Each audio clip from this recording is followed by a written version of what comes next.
Farm Credit of Western Kansas presents Open Spaces Sports Shorts with Rich Epp. Well, Coach, let's talk a little bit about the upcoming season. You're new, your first year as a head coach here. And I am. St. Francis, as you said in the opening comments, had some success back in the early 90s and through the 90s with Tim Lambert, but even the last few years, I think a runner-up in the state competition just a couple of years ago. Yes, sir. How many kids you got out this year? What's the numbers look like? Well, yesterday we had 22 at our first practice. We had one that didn't have a physical yet, so 21 practice yesterday, which I was expecting 20, so anything above 20 was a bonus, so we had two bonuses. What about leadership? Every coach looks for leaders. Who would it be here? Well, we have a kid that was really successful last year named Jordan Raby. He is a senior coming back. We also have a couple seniors that didn't see the field a whole lot, but I expect to see some leadership from them as well. We have a returning quarterback by the name of Brady Dinkle. So those are our two starters coming back, Raby and Dinkle. We just lost a kid to Goodland that was a starter from last year. We lost him last week, but that's what we'll look to for leadership this year.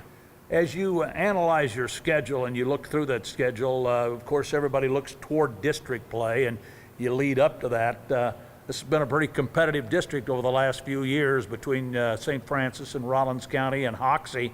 Yep. Does it look much different this year, or what do you think? Well, I think we added a couple more teams that are going to be at that same caliber. A team, Leota, kind of reminds me of ourselves. They're young and talented in the sophomore class, and we have a bunch of young talent in our sophomore class, so I've heard that they'll be tough. We added Greeley County. I hear they'll be tough as well. So, and then the usual suspects year in and year out. So yeah, it'll be interesting. I know one thing that's been interesting is adapting to the new system and formula for practices there early on in the season. The High School Activity Association has come out. 1-a-day practices, 3 hours maximum for the first 5 days. Mixed reactions. Some coaches feel like maybe it might hinder and provide actually more injury prone than others. You have a feel for that? How did you have to handle it in preparation to get the season started? Well, even as a player, I wasn't a huge fan of 2-a-days, but to me it was kind of a rite of passage. And as a coach, you know, you can tell your kids after the first week everything's easy from there on out. But as you say, I haven't really thought about the contact so much.